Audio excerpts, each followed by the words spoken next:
what would you say to someone who's been where you've been in your life now, where you're a businesswoman, you're a creator, you're developing an amazing technology. Like, I imagine your energies have been so focused on that. And then suddenly it's like, oh, I'm taking this left turn. I'm living with my parents now. The first thing I'd say is God makes no mistakes. Every moment, every opportunity in your life, even if you can't understand it in the moment, has purpose. Be encouraged that everything is meant for something. So if it's me growing up, because I know that that's one of the things I am very clear of. God's growing me up in areas that I didn't get an opportunity to grow up in before. So it's given us an opportunity to heal, but it's given me the opportunity to test my capacity. I have to be who I'm becoming. So if I'm asking for all of these dreams and visions to be realized in my life, I have to have the capacity for it. There comes a time somewhere after 50 when you realize home isn't just about where you live. It's about how you live. It's about who you're becoming and what you're ready to make space for. I'm Juli Ford, real estate expert and longtime wellness coach, and someone who's lived in a multi-generational home for the past decade while reinventing my life and my business. And this is Home After 50, a podcast about what it really means to find, shape, and come home to a new season, to a new home, to a new version of yourself. Whether you're thinking about upsizing, downsizing, moving in with family, or just asking bigger questions about what's next, you're in the right place. Each episode, I will share stories, insights, and real strategies for women redefining home and life on their own terms. Because after 50, home isn't just a place, it's a calling. And this time, it's yours. Welcome back to Home After 50. Today's conversation is one I know many of you have been waiting for. My guest, Amber Chapman, is a visionary entrepreneur, a strategist, an aging in place specialist, and she's reshaping how millennials and really all of us support our aging parents while still honoring our own lives. She is the founder of Nayberly, the ecosystem behind Villi and Mezzo, beautifully innovative, tech-forward tools designed to empower the sandwich generation with clarity, confidence, and community. But what moved me most in this conversation is that Amber isn't speaking from theory. She is in it right now. She's a daughter, a caregiver, a woman navigating the tension between building a powerful company and showing up for the people that she loves. And she brings an honesty, wisdom, and spiritual grounding to this season of her life that you are going to really feel when you hear our conversation. In this episode, Amber and I are talking about what it's really like to become the primary caregiver for a parent, how to shift from balance to rhythm during caregiving, what to look for when visiting aging parents over the holidays or at any time, how faith, family history, and personal growth collide in unexpected ways, the power of community, connection, and simply showing up. The inspiration behind her tech innovation, Villi, and how it's preparing to change the caregiving landscape also comes into our conversation. And really, this conversation is tender, practical, and spiritual, and ultimately just really deeply human, which is what I loved so much about it. Whether you're already in the weeds of caregiving or you're just beginning to sense that that season of your life may be approaching, this episode will wrap around you like a warm, cozy blanket. I think you're going to love it. Let's dive in. Hi, Amber. Hi. Thank you so much for being here. I appreciate I'm it. excited to be here. I'm excited to chat with you. I'm excited to chat with you too. So this is only our second time chatting with one another, but I feel like we became instant friends in our first conversation. Oh, I told you you're never going to be able to get rid of me. So I'm Same, glad you agree. same. I think sometimes that's what happens when you get introduced by a mutual friend like that. So we have a mutual friend who introduced us. And I think sometimes our friends just see it, right? They're like, oh, you two should know each other and talk. Absolutely. And I love her because she's been saying that for some time. And she was like, I have to connect you two. I have to connect you two. And I'm so glad that she did. Me too. Me too. And actually, I was thinking about her this morning, and I think I would love to invite her to be on the podcast as well. So hopefully that'll be coming up. Hopefully she'll say yes. So I am so excited to talk to you today about so many things. My audience, I know, is just going to resonate so much with you personally and professionally. I know you're an aging in place specialist. I know you're developing an amazing new technology for family caregivers to communicate with one another, just something that doesn't exist in the marketplace right now and something we need so much. But I think even more importantly, you are also a daughter and a caregiver. And I know you've been in the thick of it Oh recently. my gosh. Oh my gosh. So I need to ask you, how are you doing? I have been trying to shift my perspective.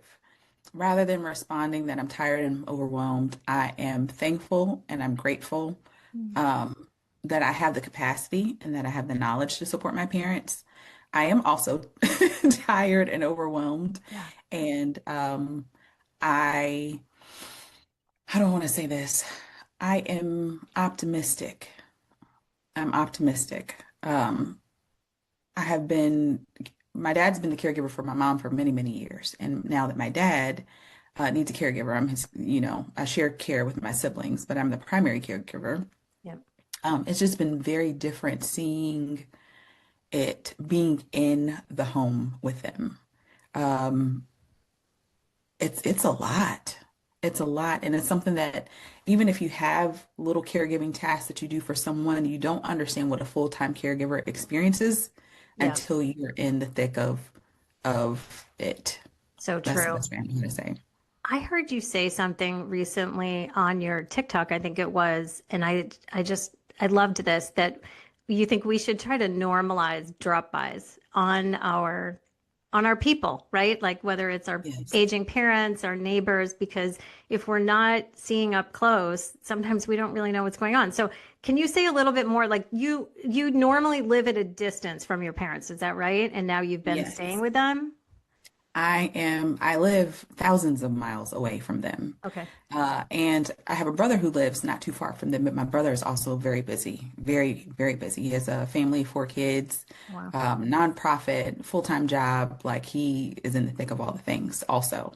And so I have always been a proponent of like us just being more intentional about communicating. And we talk often, but I think culturally, for many older generations, a lot of them don't want to burden or they look at it as burden because they had their own experiences with their parents or Yeah. grandparents in their house and they had fewer resources back then. So So I true. think part of what they've experienced was trauma that they don't want to pass on to us. And I'm grateful for that.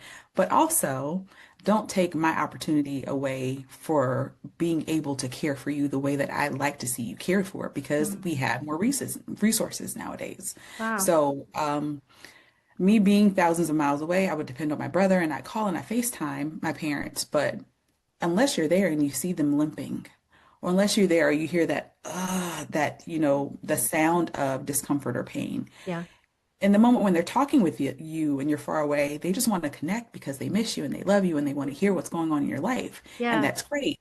But also while I'm connecting with them, because my intention is to find out what's really going on. What do I need to be attuned to? Do I need to call a doctor for you? Do I need to check on medication? And being present, walking through their home and seeing how they're using their home, walking through their home with them and seeing how they're walking and how they're using their home. And for me, it was just being present for, 2 to 3 days. I noticed that there were a lot of things that had shifted that they hadn't communicated to me, Yeah. but it's so gradual that they probably didn't even notice it either. So me So being true. there, me being present, being available to see the shifts and what is norm for me, Hmm.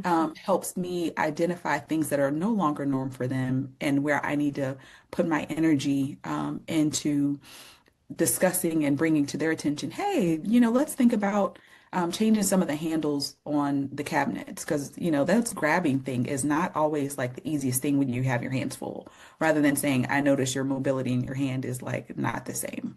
So it's making those small adjustments and getting their blessing on, oh, we need to freshen up your house. We got to keep you, in tune with the times Mm. or however the conversation you want to be. For me, being present to see that has helped me help them plan to stay there longer.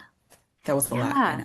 I love that. And this is so timely. This is one of the reasons I wanted to talk with you now, because I know you're in it so deeply right now, but also because we're coming up on the holidays. And Hmm. this is a time of year where people do, spend time with their family more frequently and sometimes in the home, right? Sometimes we go home and visit and we're there for a few days, just like you were saying, and we can notice things that we don't normally notice. For me, I live Hmm. with my mom, so it's easier for me. But we are in separate, independent spaces, so she Hmm. can she can keep stuff from me. And sometimes, honestly, she's so tired of feeling bad, like because she's been going through health problems, she doesn't even want to talk about it sometimes. But Mm. we had an instance that happened a few weeks ago, well, a couple months ago, I guess, where she fell. She was carrying too many Oh things in from no. the car, and she knew it. Like she told me as soon as it happened, she was like, "Oh, I knew I shouldn't have carried all those things in them from the car."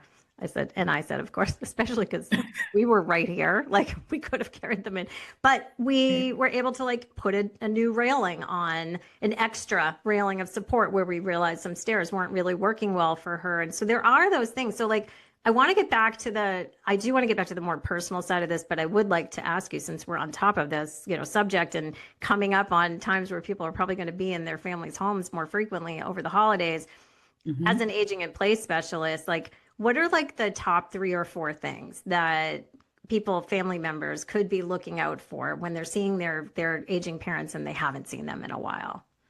That is a great question. I'd say the top things are just their mobility, how they're moving. Are they picking up their feet when they walk, or are you seeing them shuffle more? Because if they're starting to shuffle more, then you need to look at taking all the rugs out. Even if you need to change the carpet, change the carpet. But it's fall prevention, because if their foot is not up all the way and it gets nicked on that corner of the carpet that doesn't lay exactly flat, that's a thousands of dollars, but also there it does something to anyone as they get older when they fall mentally. And so you begin to start to see them break down a little bit more. And so we want to do everything that we can to make sure that they stay up. Yeah. So definitely looking at their mobility, how they're moving. I would say when you are something as simple as like just watching them read or watching them how they are seeing things. Can they still see signs the same way that they see signs? Are they still reading the way that they read? How they're eating, And how when you much they're can eating. I get back to the sight thing for a minute? Because are you Yes, thinking about like macular degeneration, or are you thinking more like along the lines of cognitive issues, or maybe it's both? it's both. Yeah. It's definitely both. Okay. Because how they're used to communicating with you or familiar communicating with you. And believe it or not, their sight affects and influences how they communicate. Mm, And so it's really both. You're checking to see if they are still as sharp as they are, if they're forgetting things, yeah. if they're putting their keys in the fridge versus putting them in the same place they've always put them. It's not just their sight, but it's how they see the world around them. Interesting. Okay. That's helpful. So the sight, the steps, and I'd say another large one. These is what they're eating and how much they're eating. They're not eating as larger portions. Mm, You find that they're eating more sugary things because maybe their taste is beginning to dissipate some, and sometimes that's an indicator of what their diet is missing. And that's more on the health side than the home aging in place component. But affects all of that affects, and even how much they engage with your family. yeah. Because as you get older, you get tired. And Yeah. I probably shouldn't say this, but I'm going to say this anyway. My dad, my dad loves his, they moved to the Midwest because that's where their grandkids were. But he is now at the point where he says, the kids exhaust me. Oh, And yeah. that was the last thing I expected him. So he socially is starting to recluse. Hmm. And so I have to find ways to continue to keep him engaged because isolation is dangerous Yeah. for older people. And I know that it makes him tired, but I still encourage him to do social things even when he doesn't want to do them and say, hey, that felt good. That was fun, wasn't it? And he's like, oh, yeah, that was good. It's keeping them connected to community Yeah. because it is so dangerous when they begin to isolate themselves from people because they're less likely to communicate the challenges that they have. They are more likely to get in their own minds and then begin to develop this thought pattern of nobody cares about me, nobody wants me Mm. around. And then that turns into a completely different psychological situation also. It's really When they, challenging, isn't it? Like I noticed, we went through this with my mom a couple of years ago when she really wasn't doing well, and now she's not great. You know, her health is not great now, but she's able to do a little bit more. But there was a period of time she really wasn't able to get out of the house, and we had to be really intentional about reaching out to all of the family and getting on a schedule with visits and making sure that she was seeing people every hmm day when she wasn't able to do it herself. And I think for older adults too, especially over the winter months, depending on where you live, that Oh, can be yes. even a bigger problem because you start worrying about fall risks when it's icy or snowy out. So you hmm become more and more isolated. And yeah, I hear you, everything that you're saying. Yeah. Thank God for technology in that Oh component. my Because, gosh, I know. FaceTime and a Google Meet, that makes all the difference in the world. One of those weird benefits that came out of COVID, right, was like everybody learned how to use technology and Zoom. And I know my mom has been going to church on Zoom off and on for years now Oh, since that's great. COVID. Yeah. And it kept her connected to her community on the days that either she wasn't feeling well or it was bad weather. And I know that hmm that has been helpful. It doesn't, I think, you know, we can all probably all agree it doesn't replace the like in-person human connection, but it's definitely a bridge when you don't have other options. Absolutely. And to your point, the connection, if people are able to be together, we minimize just the power of touch, Yeah. touching someone, hugging someone. Yeah. That human connection is necessary. We all need that. Yeah. And I know our society is changing so much. People are so, they're introverted and so focused on themselves, but Mm. we really do need each other Yeah. and we need to touch each other appropriately. Thanks for saying that. Yeah, But we do. We need those hugs. It so it true. changes something in our bodies in a positive way. So make sure you love on your and hug your loved ones. And if that's Oh, not your thing, find a way, to pat them on the back or give them a high five. But we yeah, need to physically be touching each other more. We need yeah. that. Oh my gosh, that if nobody takes anything else away from this episode, that is so beautiful. So I heard something else. You're always saying these like wonderful bits of wisdom on your TikTok, which is why I love to follow you there. And something else you said really resonated with me. And this is sort of getting back to, you know, the caregiver role and what that's really like for daughters, for family members, for loved ones. You said, and I so agreed with this, that there really never is such a thing as balance, but that you can find rhythm. And I love this idea. And you also wove in that one of the ways to find rhythm with caregiving is to get support. hmm And I love this idea because I've often thought for many years that balance is just sort of like a misnomer and it puts so much pressure on us as human beings that we like have to figure out how to be in balance with our work life and our family life and our health and our relationships. Like there's never balance, right? We're always swinging hmm into one part of our life or another that needs our attention. But I love this idea of rhythm in caregiving. Can you talk a little bit more about that? That has changed my life. That has changed. One of my mentors, Dr. Johnny Parker, taught me about finding. I would call him and say, I don't know how I'm going to juggle all of these things. And he said, you're not looking for balance because life is never balanced. You're never going to have 50-50 of anything. There's never going to be 50-50 in relationships. There's never going to be 50% you're doing your job and 50% you're caring for your family. And so it's about finding a pace, a rhythm that you can connect with. So the beautiful thing about rhythm is rhythm can change. In this season where my parents need me the most, I can make sure that I'm present for them. And that might mean that, business or other parts of my life may not get tended to the way that I expect, but it takes the pressure off of me having to show up 100% at everything because Mm, I can't do that. yeah. And so in caregiving, when you are sharing care with other people, it becomes a cadence for your family members that are being supported. They're being challenged by having different types of discussions and conversations and getting different types of love from different types of people. But for you, it gives you that moment of reprieve. So the rhythm is I need to be here in this moment. So I'm not here in this moment, but when I'm not here in this moment, somebody else is here in this moment. When I Mm. can't be here in this moment, somebody else is there in this moment, and I'm in this, and it's just it's a flow, and you're not going to get it right every time. Yeah. But I think the idea of rhythm is that it's just like your heartbeat. Your heartbeat changes depending on what's going on in your life, right? When you're scared, it's going to speed up. When you're calm, it's going to be cool, calm, and collected the same way. But at the end of the day, your heart's still beating. and you're still moving forward. So you just trying to do the best that you can and being the best person that you can while you're doing the best that you can is the only rhythm that I'm seeking to find right now. I love that so much. Listening to you talk about that, I was reminded of when my children were little. They didn't go to a Waldorf school, but we went to a Waldorf like mommy and me class for a few years when they were little. And one of the things I took from that is this idea of rhythm with raising children in that like it's it goes so much your days go so much more smoothly when there's a balance of breathing in and breathing out. So like the active Mm, times and the quiet times, the times where hmm. you're, and I'm thinking of this in terms of caregiving, like the times you're caregiving, the times where you're resting. Like, and I know Hmm. it's not always easy to find that, but if we can maybe just sort of like weave that into our awareness a little bit, then maybe we Absolutely. catch ourselves. Maybe we catch ourselves and say, oh, this is why I'm tired. Like, oh, this is why I'm feeling impatient.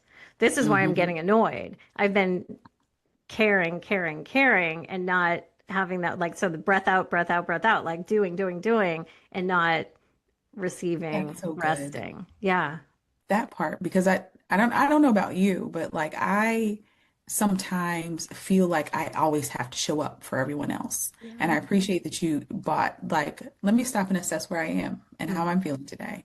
I can take 5 minutes. If that means they have to wait 5 more minutes for dinner, they're not going to die in 5 minutes. Yeah. But I get 5 minutes to breathe and to center myself and to really check in on me, which I don't know why we don't tend to prioritize because we can't be the best that we can be for them if we're not okay. I Yeah. really do believe that the best care or the reflection of care that people get is based off of the health of the caregiver, Oh my right? gosh. So like Say you're that only going to again. be, Wait, say that again, because I think that is so important. Just it exactly what you is. said. The level of care that people receive is based off the health of the caregiver. If the caregiver is not okay, the person that you're taking care of is not going to be okay. Oh my I mean, gosh, and we that's so see that powerful. in nursing homes and in assisted living facilities and Yeah. even in our families, right? Yeah. What we put out is what they receive, and it influences and impacts their experience of whatever's happening in that moment. And so the best thing that we can do for ourselves and the people that we love so much that we're caring for is to take care of ourselves. Yeah. And I think I'm always going to be learning how to do that, I think it's a you lifelong know. lesson. Yeah. It Yeah. is because as I continue to evolve, I'm not going to be the same person that I am, now in 6 months. I'm praying that I'm constantly evolving. Yeah. And so it's always going to be a learning opportunity. Totally.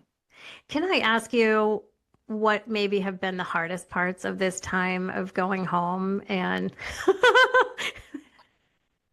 Oh we my might need gosh. all day. We might need more time.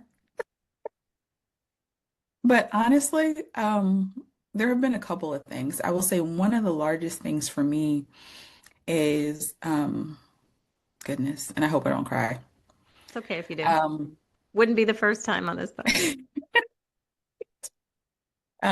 my dad and I had a tumultuous relationship when I was growing up. He had a childhood that he didn't deserve, and he never, this is when I get teary-eyed, he never got the opportunity to truly heal from that Mm. because he just had to keep showing up. Yeah. Fortunately for me and our generation, we have the ability to go to therapy, but that wasn't always available. And in the Black community, it was a very scary thing. And Mm. so it hasn't been until recently that people have truly understood the impact of therapy and getting help and talking through trauma. And so when I left home and I had no intentions of going back ever. Mm. And I have since been through therapy and I've grown. But the challenge sometimes, gosh, I want to get through this without crying. The challenge sometimes is when your parents haven't had the same opportunity that you've had to heal, Yeah. they still see you as the person that you were when were there before. Mm. And so it can be challenging giving grace when someone to someone who doesn't know who you are now and they see you who you were before. Yeah. And so continuing to care for and love on that person as they are still trying to navigate that also. Um, we have had some really hard conversations, and it's been very hard for me in some cases to even let go and forgive, even though he hasn't asked for forgiveness and he doesn't think he needs to.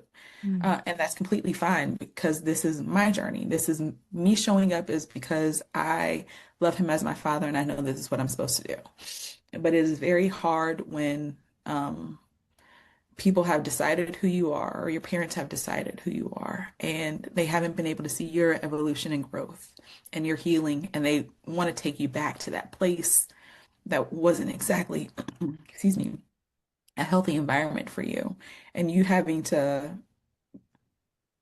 accept it for what it is and continue to move forward and making the best possible decisions with them and not for them and helping them understand your intention behind it. Is it hard not to feel pulled back into your old self? Absolutely. Yeah. Absolutely. I was very um it wasn't even anger. It was more sadness that I felt Yeah. as a teenager. Um, and when I went to college, like I said, I didn't go back, and so I would go back and visit them occasionally, but it was never for long periods of time.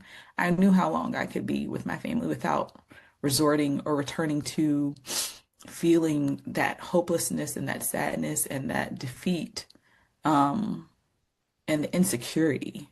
I've grown so much as a woman and as an adult and as a person. Um, and so to put yourself, it's scary to put yourself back in that situation I can totally see because you that. don't know if you're going to resort back. Am I strong enough to be able to handle this now and to stand in who I know that I am and to still be respectful and honor my parents and how I am responding to them and caring for them. And when they are frustrated because there's a lot of things going on in their bodies that they don't understand Yeah. and they're taking it out on you in that moment, like that's a lot. That's really a Lot. lot when you're trying to show up and do the things that you know are right and they don't agree with it. And Yeah. it's okay that they don't agree. They don't have to. You Yeah. just have to be patient and you have to, for me, I lean on my faith. I, I thank God for Jesus because I don't know that I could be doing the work that I'm doing, but also doing the work that I'm doing with my parents if I felt like I had to do this on my own. Well, it's so interesting that you said that because you said like a couple of times in the past couple of minutes about, um, being there, knowing that you're doing what you should be doing. And I kind of wanted to touch on that should word a little bit, Hmm. um, because I think I understand where you're coming from with it, but I also think that there are people who um, are probably struggling with what they should be doing versus like what they feel capable of doing and what they can hold or sustain. Oh gosh, there's so much to this. I hope I don't lose my train of thought here because I had a couple of things that you're just sparking so many thoughts that I think that people will resonate with. Um, and related to the should thing, I remember having a conversation with a dear cousin of mine, and she is the person in our family who just takes care of everybody. And not only does she take care of people in our family, but she also takes care of like her friends. And she listens. She's gonna know. Colleen, yes, I'm talking about you. And hi, Colleen. But I remember talking with her a few years ago, and she is my biggest support person. Like she always calls me to see how I'm doing as a caregiver for my mom Oh, because that's she's been, awesome. yeah, it's just amazing. But I remember talking with her about it and her telling me that she just knows who she is as a person and who she wants to be as a person and what she can live with Mm, about herself, right? So for her, showing up for people, caregiving for people in her life is not done out of a sense of obligation, but it's mhm. done out of a sense of just knowing who she wants to be in this life. Like, Hmm. and I think That's about so that. good. Now I'm gonna cry. Okay. So, yeah, I think about that with my parents too. It's like, I just know it's funny. Okay, I'm going to jump to this, but it's going to make sense. I was talking to somebody the other day. Now I can't remember who it was, but um, who was saying she had a friend who had an aging mom, but had decided to, the friend had decided with her husband to move overseas for a while. Okay. And she was, grappling with the difficulties of that. And this person who I was talking to, admitted to me, she said, I feel judgy of my friend. Like, I can't believe she's leaving her mother. Mm, And I said, I get that. We all have to decide these things for ourselves. But I know for me, like, I can't leave my mom. But it's not about out of a sense of obligation as much as it is like, this is who I am as a person. Like, hmm. and I just know who I want to be in this lifetime. And I think if you think of it that way, it does make it feel easier to show up, even when it's I really, love really that. hard, or you don't feel seen even by, like in your case, like you're not, always feeling seen by your dad in the way that you know who you are now. Right. That's so That good. makes And sense. that's so, yes, it absolutely makes sense. Um, I have always thought about even the work that we do is cre this is our way of creating the world that we want to live in. Like, I want to live in a world where we care for each other genuinely and sincerely because I think that the world is a better place when we do.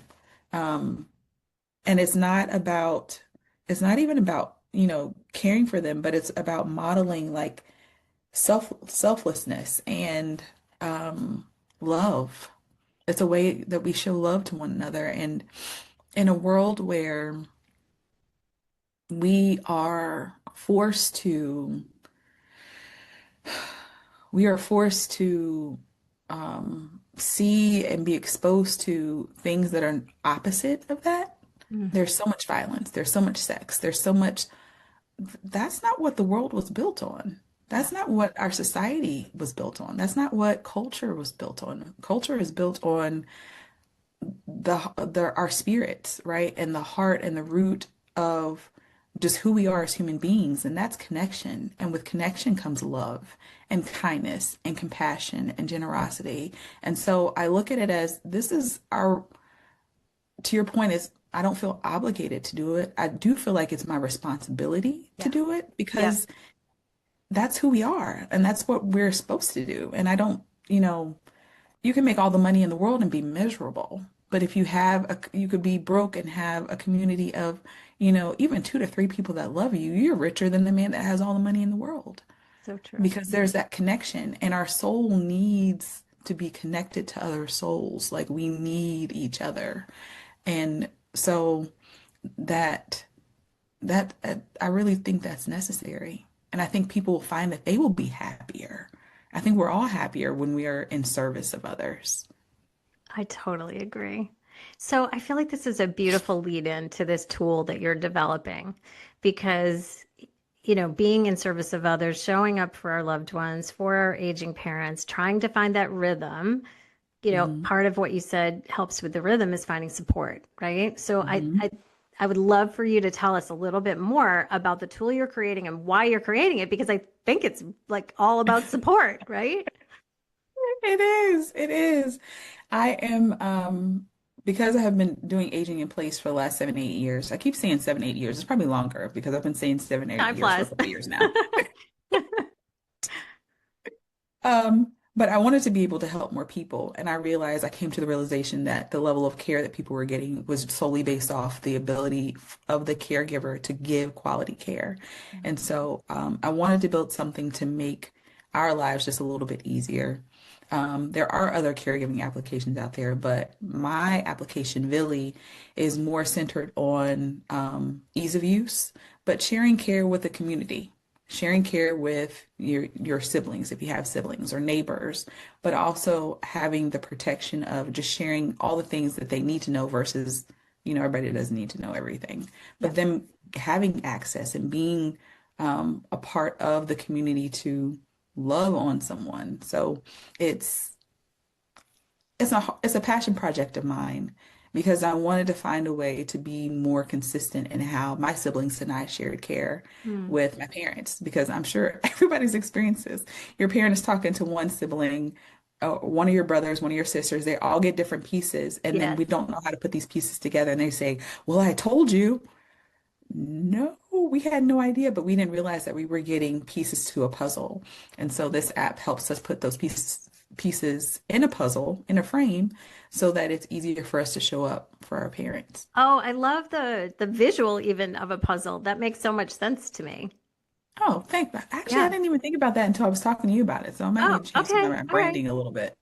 That helps me like see how it pulls the pieces together, right? And when you describe how one parent, a parent might be saying one thing to one sibling, because our relationships with every member of our family are different, right? It's not Absolutely. just parent to child, brother to sister to sister, Hmm. whoever it is. We talk to each other about different things based upon our relationship. And I love that idea that you're just like pulling together these puzzle pieces into a thing that makes sense so that people can feel more connected, supported, in good communication, and also just on a very practical level that you're not like duplicating efforts, right? Like, what if you were Absolutely. researching something for your mom and you found out your brother was too? Like, wait, we can divide and conquer here and share Absolutely. resources. Yeah. Yeah, all of those things take time, and I think we minimize how much time those things take. I know that I do because when I research, I'm researching. I'm getting into the weeds. I want to know everything that I can know, and that could be very unhealthy sometimes, and so I'm working on that also. Yeah. But I can relate but to it that. helps me, and it helps my siblings also to know what it is that I'm working on. To Yeah. your point, if I'm researching something, I can give myself tasks in this. But the really important component to me in this was how I'm able to integrate aging in place into this application. And so it's not something that smacks you at once. As your family progresses and as your knowledge progresses, the application progresses with you and it helps you go on a journey together to help create the best possible, or I should say the safest. We want our parents to be safe and independent and comfortable. And that's our goal with that application, to make everyone that interacts with it feel a little bit of safety, a little bit of comfort, and for them to be able to see their independence in all components. Oh, I love that. And I don't know if you do you have any timeline you can share with us on when you expect that to roll out? Yeah, so actually I have a prototype complete. Oh, that's And exciting. so, yes. And so, my prayer, I'm hoping that beginning at the top of 2026, I'll have an actual product to roll out. So, people can sign up on my website to be testers if they like to, or get on the wait list. The website's govily, VILLY.com. And I'm excited about it because I think it is going to help kind of reframe the experience for those of us that are caregivers. And this is just the first iteration of it. And Yeah. so I'm super excited about long term what the plan is to provide support specifically to caregivers within their community. I am so excited about it. And I'm assuming the Villy is for village because we're all Yes, creating a village together of care and support. absolutely. I will link that in the show notes too, so people can go find you. And I'm so excited and I would love to volunteer to be a tester for it too. Yay! Thank Yeah, no, you. I would Thank you. really love Thank to. you. I'm excited about it. I So, appreciate it. yeah. So what would well, I want to ask you two things before we end today. And one is, what would you say to someone who's been in a, or, maybe coming up on being in a similar position to where you've been in your life now, where you're a businesswoman, you're a creator, you're developing an amazing technology. Like I imagine your energies have been so focused on that. And then suddenly it's like, oh, I'm taking this left turn. I'm living with my parents now. Like, what's happening? Like, what would you say to someone who's facing that about, how they can, I know you've already shared so many amazing tips here, but just any thoughts on that to help people deal with that? The first thing I'd say is God makes no mistakes. Mm, Every moment, every opportunity in your life, even if you can't understand it in the moment, has purpose. And I know that this time with my parents, it's meant to give me, it's meant to allow us to become closer and to heal some things that need to be healed within our family. But it's also meant for an opportunity for me to create more products for caregivers because I'm in the thick of it now. So I'm there, you're the I testing started lab. a problem. Yes, I started a problem journal. All of the things that I find to be challenges and that it's very hard to find resources to. in support of. And I'm a non-technical founder, and that might be why it's so easy for me to think, oh, this should be something, or this should be included, Mm. or I should be, considering this. My brain just works differently. But be encouraged that everything is meant for something. So if it's me growing up, because I know that that's one of the things I am very clear of. God's growing me up in areas that I didn't get an opportunity to grow up in before Mm. because I didn't have that relationship or dynamic with my parents. My dad more so than my mom. It's given us an opportunity to heal, as I mentioned, but it's also given me the opportunity to test my capacity because even me personally, I'm asking God for so many things. I have to be who I'm becoming. So if I'm asking for all of these dreams and visions to be realized in my life, I have to have the capacity for it. And the Amber that I am now doesn't have the capacity for the things that I'm desiring. And so I believe that these exercises of my energy and the exercises of my thought patterns, the exercises of even my faith and my communication and my ability to leverage team and to find support, all of that is laying groundwork for what is to come. And so if I choose to look at it that way, I will lean into it no matter how comfortable it is. And I'll learn everything that I can learn, and I will grow as much as I can personally because I want to create a space where people actually want to work, where people actually want to support. I want to create kind of a movement within this so that we're more focused on people than we are dollars and numbers. Mm. And if I'm really going to do that, then even in my discomfort, I have to look for the joy and I have to look for the opportunity where I need to stretch and know that I need to grow. That's So so, look at it as an opportunity to grow. yeah, that's so beautiful. And I love it. Sounds to me like your faith is such a foundational value It underneath is. all of that because you can lean into knowing that God's putting you where you know you need to be, even if it's hard. Absolutely. Yeah. Absolutely. Yeah. Yeah. I think he uses all of us in that way, whether or not we choose to acknowledge it. Yeah, I There's agree. purpose behind everything. There is, and it's fascinating, I think, as I get older to look back and think sometimes you're doing things and you're like, how am I doing this? Like, how did I end up over here? And then sometimes I've had that experience this year. You could stop and look at your life and you could say, oh my gosh, like every single thing that happened made Hmm. sense so that I would be who I am in this moment. Absolutely. Yes. And even connecting to people, because had I not been through some of the things that went through even last year, wouldn't have gotten me here and I never would have met you. I And I know. I told you you're never losing me or you're never getting rid of me. So We're stuck with like each other there's now. so Yep. yes, they're all stepping stones. They're all Yes. part of the path. Oh, that's beautiful. Anything else that you would love to have the opportunity to say or share before we end our conversation today, which, by the way, is only part one of ongoing conversations that I hope we will have both offline and online and share with others. Absolutely, I agree. I Okay. agree. I couldn't agree more because this is therapeutic for me. So I appreciate it more Oh, than you same.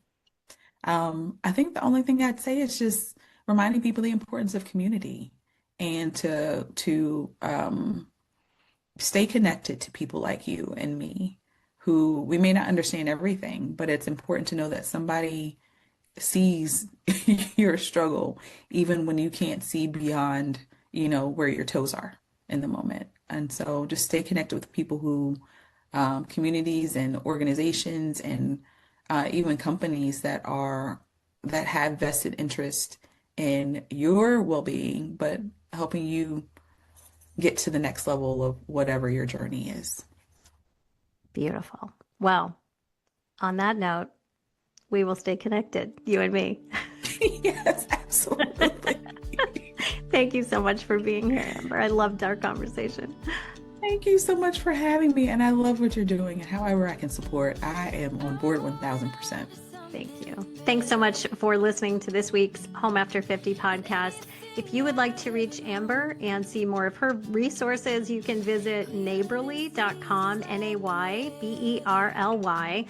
And I will also include links to In the Mezzo and Go Villi in the show notes. So make sure you check those out.